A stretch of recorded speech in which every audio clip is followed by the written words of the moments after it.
right, Blast, here you go. Hi. So yeah, my name is Blas. This is actually one of Pastor Nathan's name tags. I don't know why I have it on. So yeah, you've probably seen me around Archetype a lot. So I've been here for about 2 years, and like Pastor Nathan said, I was one of this year's summer interns. And a fun fact about me: every Sunday, I'm usually serving at Broadway Kids. So yeah.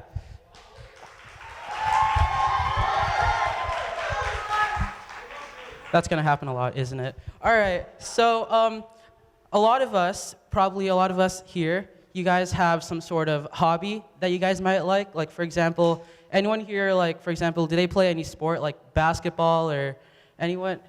Has anyone got anything? Yeah? Yep. Or what about, does anyone, oh, I should probably fix that. Does anyone here like playing video games, or anyone like drawing? Yeah. That's my people. Those are my people right there. So for me, one of my favorite hobbies that I've loved is always been music. I grew up always listening to music, playing music. I love singing.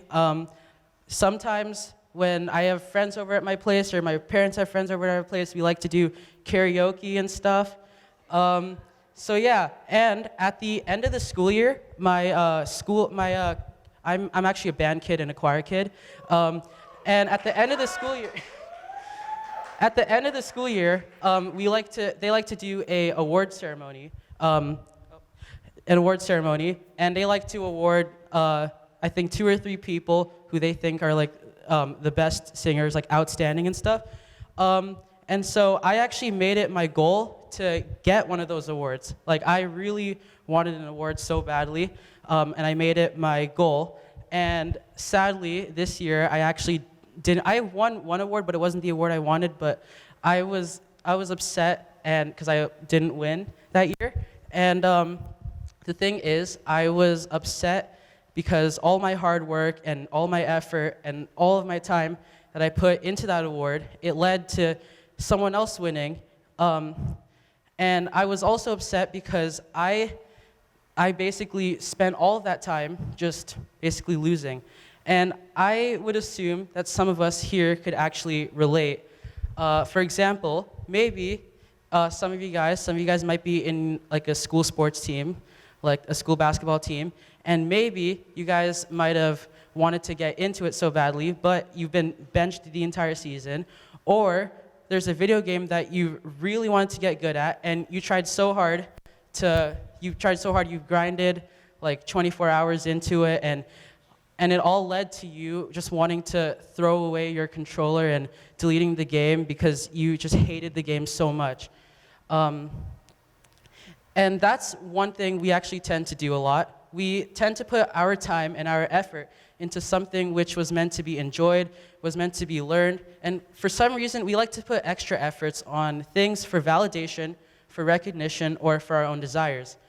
Maybe you're currently in your final year of high school, and usually in your final year of high school, they have a bunch of grad stuff going on and a bunch of stuff to help you enjoy your final year, and all you care about is that you graduate and you can get out of there. Or, for example, maybe you've had a very rough week this week. You've had a lot of exams, a lot of stuff, and you're just so tired, and the only thing you care about right now is, maybe for example, the only thing you care about is fall retreat or something. And it's actually a very normal thing for us to want to rush and overachieve everything. And so if you relate to everything that I currently just said, then you can actually relate to a woman in the Bible named Martha. So, in this story, Jesus is seen teaching and giving miracles to people in this village. And Jesus had this plan to visit Mary and Martha and have dinner with them. And me personally, if I had known that Jesus was coming over to my place, I definitely wouldn't want to welcome Jesus into a dirty home. I would want Jesus to come into a place that's clean, that's nice, and it looks amazing. And that's actually something that Martha does in this passage in Luke 10:38. It says here, as Jesus and his disciples were on their way, he came to a village where a woman named Martha opened her home to him. She had a sister called Mary who sat at the Lord's feet listening to what he said. But Martha was distracted by all the preparations that had to be made. She came up to him and asked, "Lord, don't you care that my sister has left me to do the work by myself?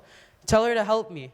"Martha, Martha," the Lord said, "you are worried and upset about many things, but few things are needed, or indeed only one. And Mary has chosen what is better, and it will not be taken away from her." Now, when I was reading that passage, you probably could somehow relate to Martha, just like I did. Maybe you've been in a group project before, and you've worked so hard, and there's always going to be that one person who just doesn't do anything. Or if there's anyone here with siblings, maybe you have that one sibling that just never cleans up their room or never does the dishes. So Martha wanted her place to be perfect for when Jesus arrived. She got distracted with perfection and overachieving, and all the while, Mary just wanted to hear the teachings of Jesus. And Martha starts to get upset because Mary isn't helping her with the preparations, and God tells her that Mary is doing the right thing, which is kind of weird, right? Because Mary is the one that's working harder. Mary knows just how big God is. So wouldn't it make more sense that Mary is actually the one that's wrong? Well, in a real world situation, it would actually make more sense for us to credit the hardworking person. But all God wanted at that time was that she listened to what he had to say. And so a lot of us, we actually try to impress God with our accomplishments, whether it's the amount of times we've tried to read our Bibles, or or how involved you are in a church, or how much we're serving. And believe it or not, trying to impress God with how much we've accomplished can actually distance us from God.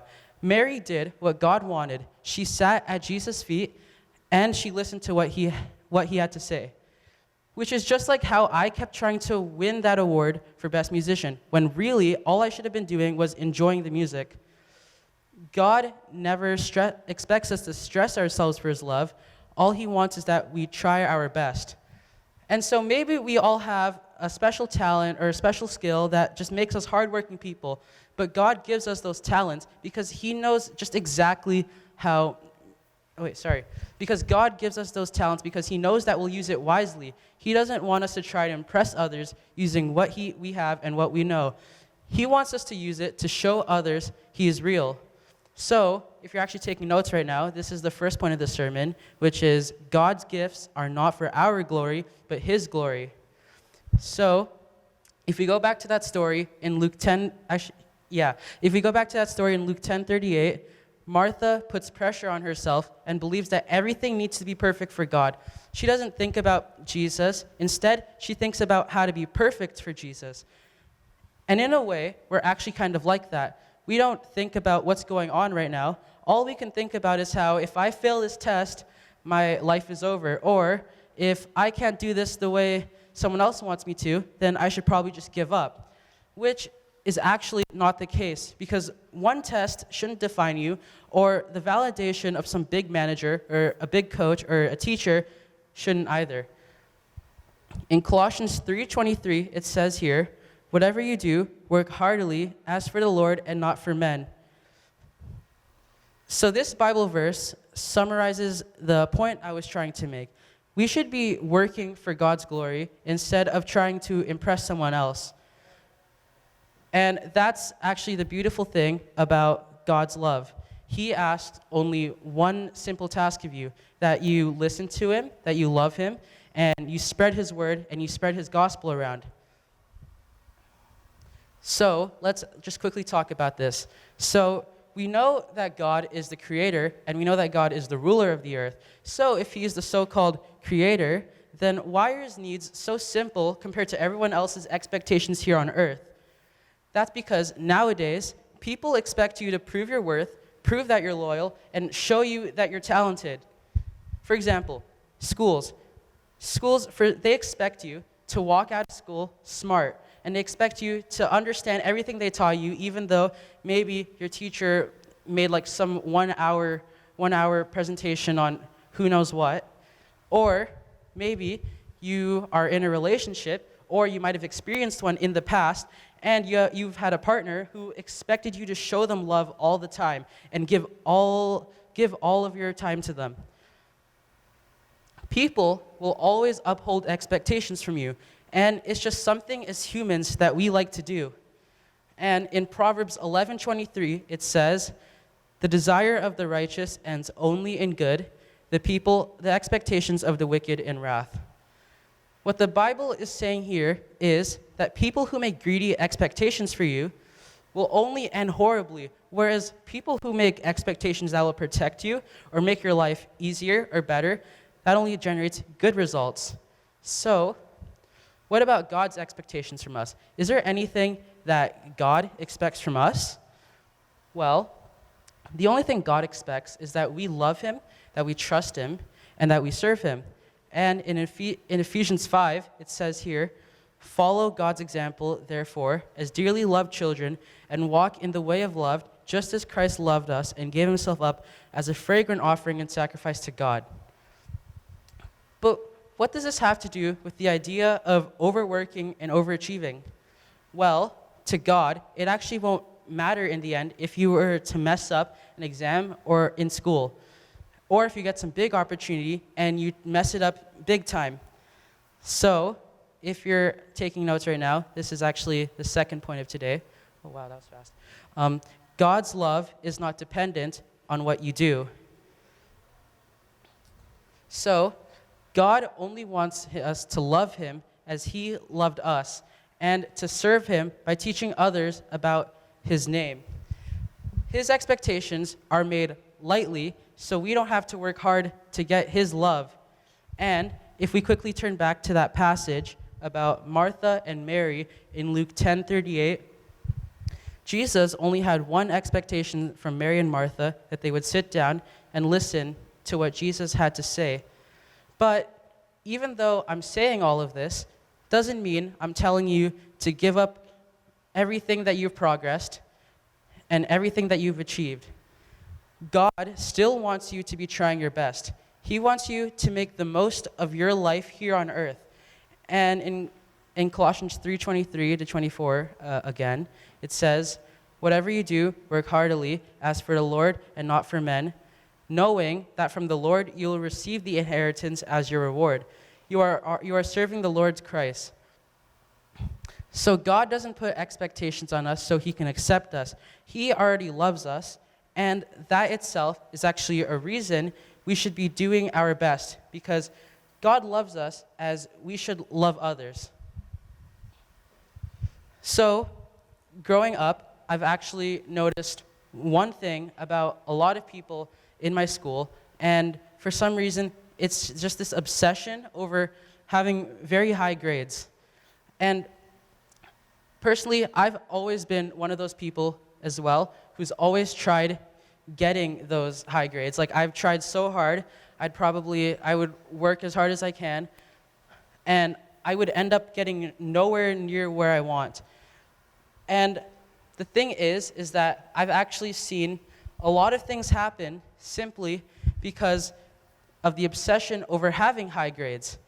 I've actually seen a few of my friends, they've started crying, they've started stressing out over and started panicking because they're very worried about a low grade, or maybe they have gotten a low grade in their class and they don't know what to do.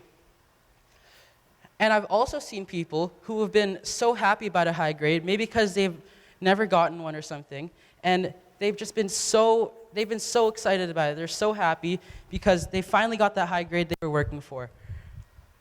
And the thing is, grades, for some reason, they've just been such an important part of our lives that we've done whatever we can to get our grades as high up as we can.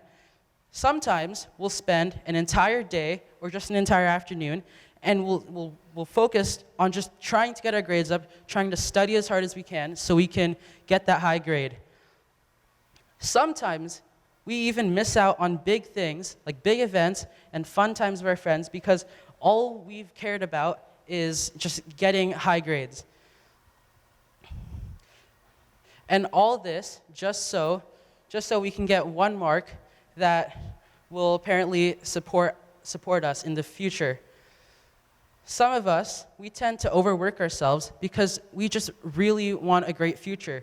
And 75% of students have said that often, if not always, get stressed out over school or work. And one thing we also tend to do is we tend to work ourselves and compare ourselves to other people. We'll look at someone and we'll think, wow, they're really smart, or wow, they're really talented. And then we'll look at ourselves and we'll think that we aren't as good as them. Or we could try to be as hard as we can to be at their level of skill or intelligence or talent. And the idea is that we're actually trying our best. I'm just going to say that. We're trying our best. And when I say that, I don't mean the best of the person next to us. I don't mean the best of the person in our class who's very high achieving. I'm talking about our best. And that's actually the final point of today's sermon. Strive to be your best, not the best. So, when someone tells you to try your best, it's actually okay to fail. And it's okay to be talented at other things. We don't need to try and be better than other people. We should always work on being better than ourselves. And in Galatians 1:10, it says, "Am I now trying to win the approval of human beings or of God? Or am I trying to please people? If I were still trying to please people, I would not be a servant of Christ." And another problem with trying to be better is that we can get overconfident about our abilities sometimes and our skills compared to others. Or we feel down because we can't do what that other person can do. In that passage we've been looking at, Martha was looking at everything she was doing compared to Mary. And she was overconfident about how much she was doing compared to Mary. And even though she wasn't doing what God wanted from her at the time, sometimes we'll say things like, why can't I be as good as that person? Or sometimes we'll go up to people, we'll look at people, and we'll think, look at him. Look how bad he is. At least I'm not as bad as him. So what about you guys? Do you guys ever feel like Martha sometimes? Do you guys ever feel like you're pushing yourself too hard, or you assume that you need to be very perfect so God will love you, or so that way you can feel accepted by others? With God, all you need to do is sit at his feet and let his love run through you. Just accept it. And this week, I challenge you guys to live in his love. I challenge you to walk into your week with the mindset that you don't need to be talented or better than others. God loves you no matter what. So quickly, as I call the band back up, I want to go into a time of prayer. So for anyone new here, this is the time where we usually ask God for whatever we need. And I just want to quickly have that chance to pray over all of us here at Archetype before we go back into worship.